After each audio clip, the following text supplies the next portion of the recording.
Good morning, folks. It's Ken Ring here, www.predictweather.com.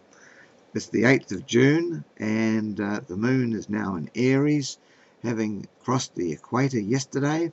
There it is there, and it's at its highest point in the sky at about 8:20 tomorrow morning, but that's what it looks like. See, the sun has already risen. This is east here, and the moon is descending, which means it's going that way down in the sky, and because it's heading north. And when you get a descending moon, you get descending temperatures. It's a good way to think about it.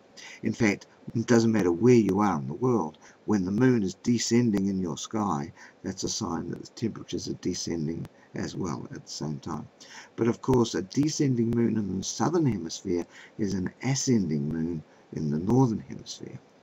The phase we're in at the moment, the moon phase, is called waning crescent.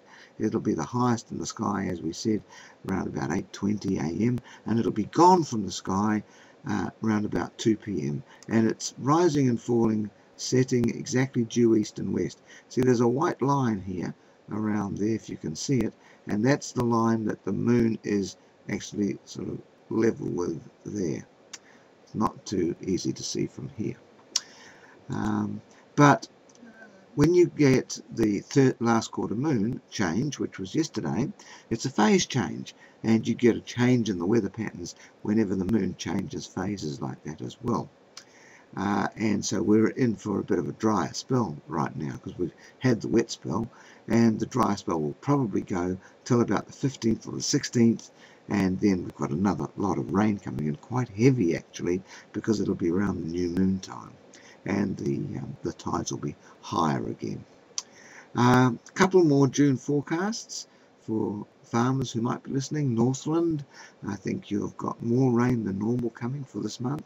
Showers probably until about the 9th, and then a depression between the 16th and the 18th, including some heavy downpours and some strong winds, and there could be the chance of some flooding just in that third week of this month.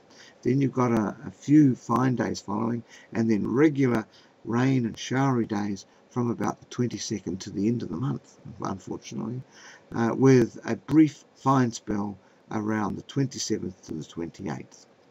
The maximums, I think, will be fairly average, although Whangarei might get slightly cooler conditions by about 1 degree when we're talking about the minimums.